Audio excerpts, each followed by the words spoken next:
Hello friends, welcome my YouTube channel. आज हम बात करने वाले हैं class 12 NCERT physics chapter number 1 electrostatics. तो ये हमारा लेक्चर नंबर 3 है। इससे पहले हमने कूलाम का नियम, इलेक्ट्रिक चार्ज, वैद्युत फील्ड और वैद्युत क्षेत्र की तीव्रता के, तो इसमें हम क्या पढ़ने वाले हैं? आज हम पढ़ने वाले हैं वैद्युत द्विध्रुव क्या होता है। तो वैद्युत द्विध्रुव क्या होता है? वैद्युत द्विध्रुव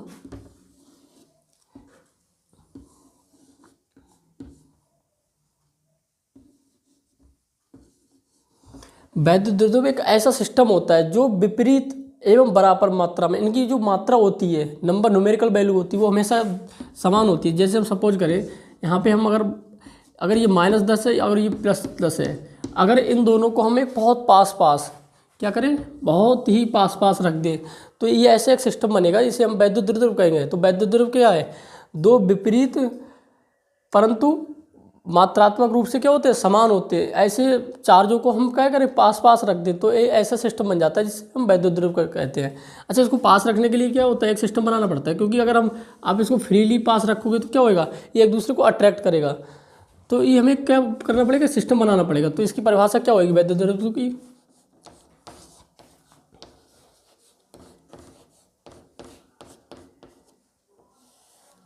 ठीक है, इसके बीच में एक केंद्र भी होता है जिसे O कहते हैं। यहाँ पे मान लो -Q से O तक की दूरी L और ये L, इनके बीच की टोटल दूरी कितनी हो जाएगी? 2L। ठीक है, तो इसकी जो परिभाषा होगी वो क्या होगी? ऐसा सिस्टम, ऐसा निकाय, ऐसा सिस्टम जिसमें दो बराबर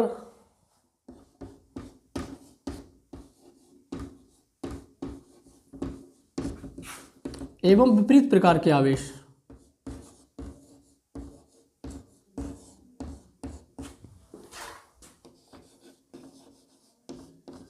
विपरीत प्रकार के आवेश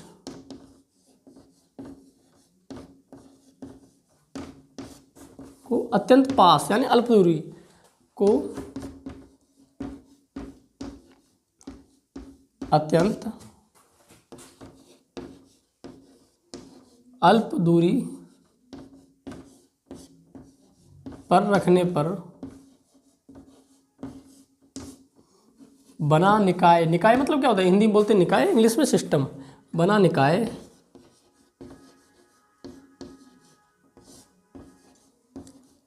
वैद्युत द्विध्रुव कहलाता है।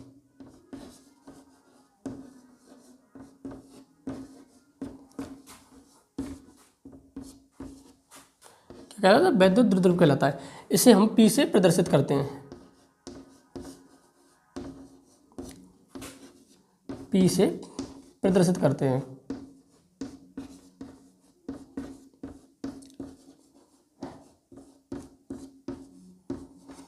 तो वैद्युत द्विध्रुव की परिभाषा क्या होती है? वैद्युत द्विध्रुव एक ऐसा सिस्टम है जो दो बराबर एवं विपरीत प्रकार के आवेश को अत्यंत अल्प दूरी पर यानी पास रखने पर जो सिस्टम बनता है उसे हम वैद्युत द्विध्रुव कहते हैं। इसे हम P से रिप्रेजेंट करते हैं। अच्छा, एक्चुअली क्या होता है, P जो होता है ना, जैसे P फॉर इलेक्ट्रिक डाइपोल, तो इसको हम P से रिप्रेजेंट करने वाले हैं। तो P बराबर एक फार्मूला भी होता है। P एक वेक्टर क्वांटिटी होती है, वेक्टर क्वांटिटी, इसका मान होता है 2QL।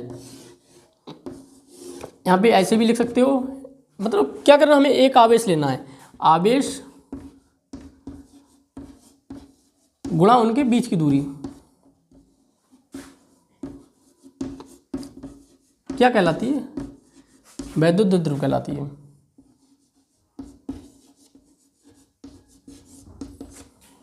ठीक है, इसका मात्रक क्या होगा?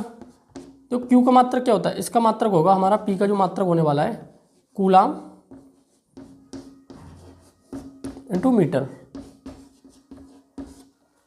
और जो P की विमा होती है, विमा क्या होगी? Q बराबर क्या होता है? Q बराबर होता है IT, I की विमा क्या होती है? A, T की क्या होती है? समय, मतलब तो AT, और मीटर के लिए हम किससे लिखते हैं? लेंथ से, मतलब L से, तो ALT। ठीक है, ये क्या हो गई? हमारी एक विमा होगी वैद्युत द्विध्रुव की, और ये मात्रक होगी। अच्छा, वैद्युत द्विध्रुव की जो डायरेक्शन होती है, दिशा होती है, हमेशा माइनस चार्ज से प्लस Q चार्ज की तरफ होता है। जो वैद्युत द्विध्रुव की होती है, डायरेक्शन भी होगी, तो माइनस यहाँ पे लिखेंगे हम। तो इसकी जो दिशा होती है -q से -4 से प्लस चार्ज की ओर।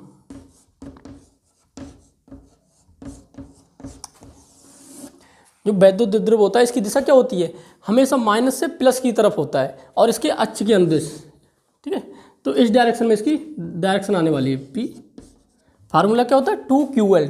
2L क्या है, इनके बीच की दूरी है 2L और किसी एक आवेश को ले लेते हैं, ठीक है, चाहे आप, क्योंकि इनमें दोनों आवेशों की मात्रा क्या होती है, समान होती है। तो आई थिंक आप लोग समझ चुके होंगे वैद्युत द्विध्रुव क्या होता है। वैद्युत द्विध्रुव एक ऐसा सिस्टम होता है जिनमें हम दो बराबर एवं विपरीत प्रकार के आवेश, विपरीत प्रकार क्या होता है, एक प्लस एक माइनस, को अत्यंत अल्प दूरी पे पास पास रखने पर जो सिस्टम बनता है उसे हम क्या कहते हैं, वैद्युत द्विध्रुव कहते हैं। वैद्युत द्विध्रुव P = 2QL होता है, आवेश गुणा उनके बीच की दूरी होता है। आवेश इनमें से किसी एक आवेश को ले सकते हैं और उनके बीच की दूरी 2L, और इसका जो मात्रक होता है कूलाम × मीटर। अब विमा क्या होगी, ALT। अब इसके बाद हम पढ़ने वाले हैं वैद्युत द्विध्रुव के कारण जो वैद्युत क्षेत्र की तीव्रता उत्पन्न होती है, चाहे वो उसके अक्ष के अनुदिश उत्पन्न होए या फिर अक्ष के निरक्षीय स्थिति पर उत्पन्न होती है। तो हम इसको रफ करेंगे।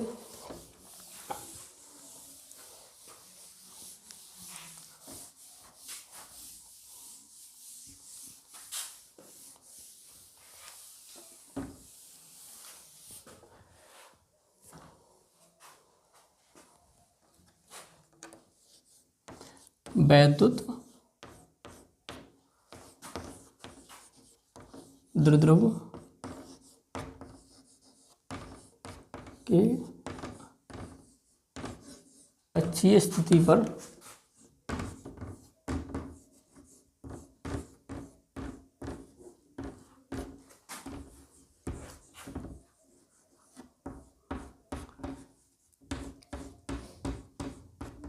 वैद्युत क्षेत्र की तीव्रता।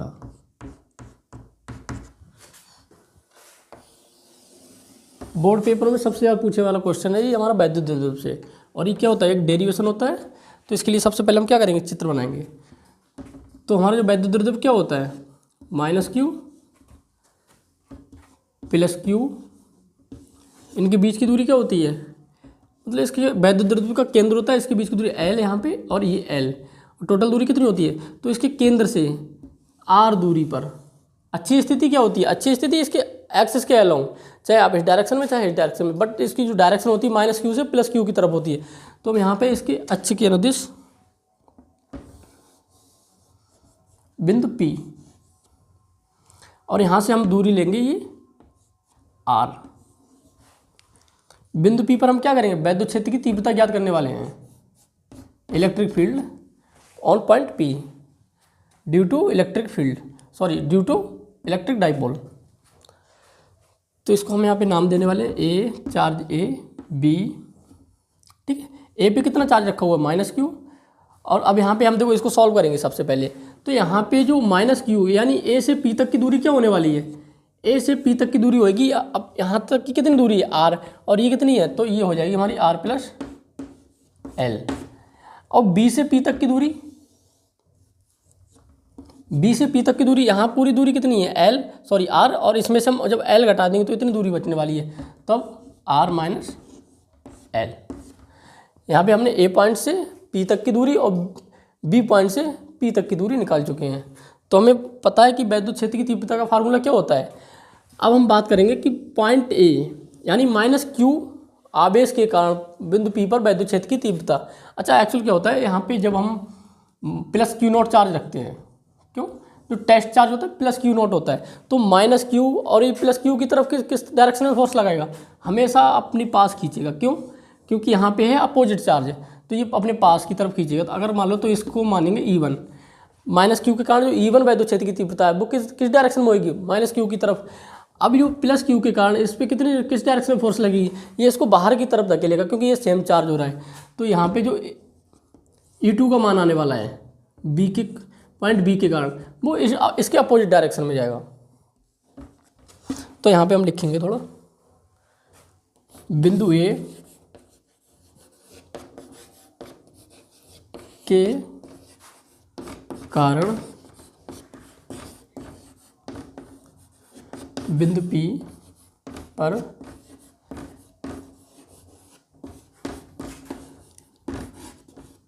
वैद्युत क्षेत्र की तीव्रता।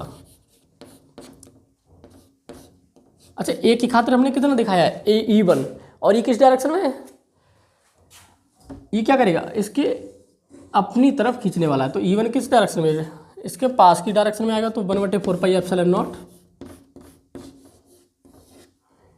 Q/, अब इसके बीच की दूरी आने वाली है r²। तो यहाँ पे बीच की दूरी कितनी है, r + l²। समीकरण नंबर 1। अब हम सेकंड बात करेंगे, बिंदु B के कारण, बिंदु P पर वैद्युत क्षेत्र की तीव्रता। बिंदु B के कारण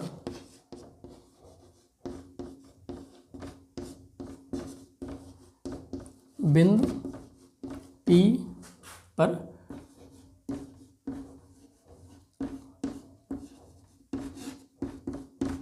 वैद्युत क्षेत्र की तीव्रता E2, इसका मान कितना होएगा, 1/4πε0 Q/r। यहाँ से यहाँ तक की दूरी कितनी है, r - l, यानी कि बीच की दूरी का स्क्वायर होता है। ठीक है, ये समीकरण नंबर 1। तो जो नेट इलेक्ट्रिक फील्ड आएगी वो कितनी आएगी, ये क्या है, एक दूसरे के अपोजिट डायरेक्शन में है।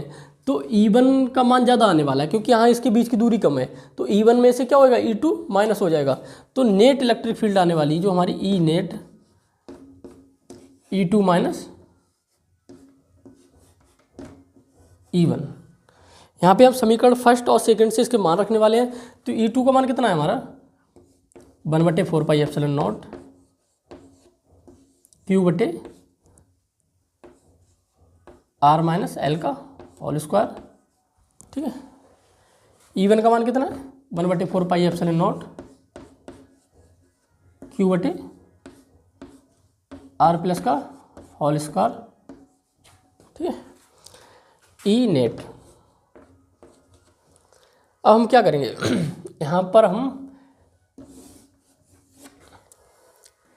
E नेट जो हम ज्ञात कर रहे हैं, E नेट बराबर, यहाँ पे हम 1/4πε0 Q क्या करेंगे, कॉमन ले लेंगे, 1/4πε0 Q। यहाँ पे हमारा क्या बचने वाला है, 1/r - l का whole square minus 1/r plus whole का l का होल स्क्वायर।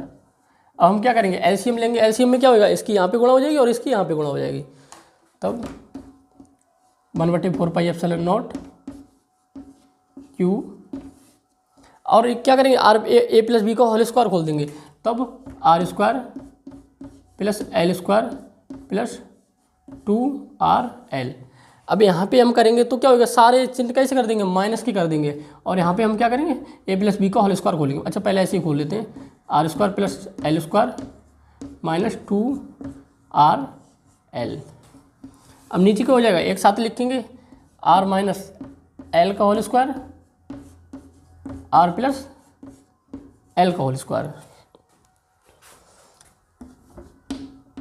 E नेट बराबर क्या हो जाएगा, 1/4πε0 Q r² + l² + 2rl। ये सारे चिन्ह चेंज हो जाएंगे, -r² - l² + 2rl। ये क्या हो जाएगा, a + b a - b, तो इनका क्या हो जाएगा, ये होल स्क्वायर बन जाएगा पूरा, r² - l² और पूरे का होल स्क्वायर। अब यहाँ पे r² से r² कैंसिल हो जाएगी, l² से l² कैंसिल हो जाएगी, और 2rl + 2rl कितना हो जाएगा, 4rl हो जाएगा। तब E बराबर Q/1/4πε0 4rl/r²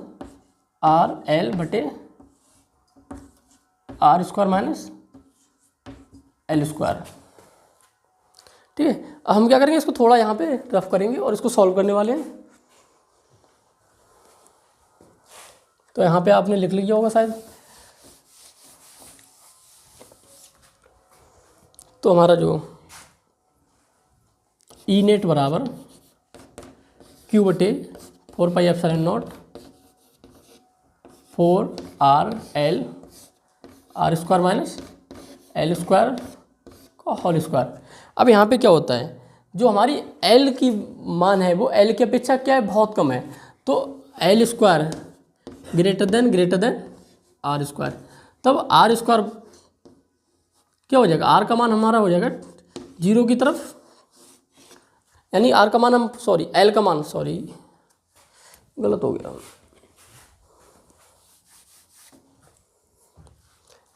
are greater than L.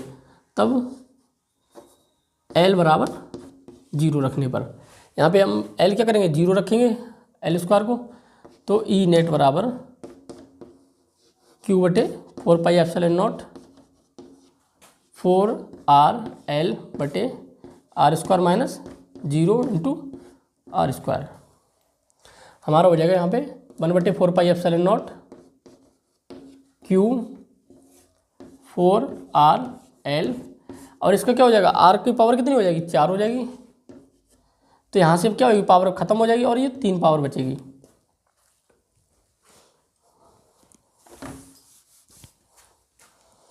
तब 1/4πε0। अब इसको हम 2 बार लिखेंगे, एक 2l इंटू क्यू लिख सकते हैं, और यहाँ पे 2 दूनी यानी 2 एक बार फिर लिखेंगे बटे r की पावर 3। तो हमारा जो वैद्युत द्विध्रुव का फार्मूला क्या होता है,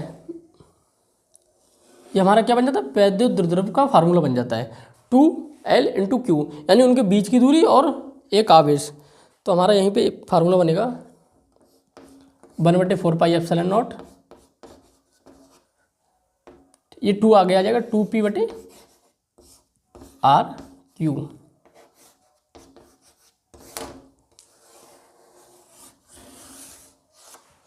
तो जो हमारा वैद्युत द्विध्रुव के अच्छी स्थिति पर वैद्युत क्षेत्र की तीव्रता कितनी आती है, 1/4πε0 2p बटे आर क्यू। और जब हम निरक्षीय स्थिति पे निकालते हैं तो 1/4πε0 ओनली p बटे आर क्यू आ जाता है। तो आई थिंक आप लोग समझ चुके होंगे वैद्युत द्विध्रुव का जो डेरिवेशन होता है, जो सबसे बोर्ड परीक्षा में सबसे ज़्यादा पूछे जाने वाला क्वेश्चन है।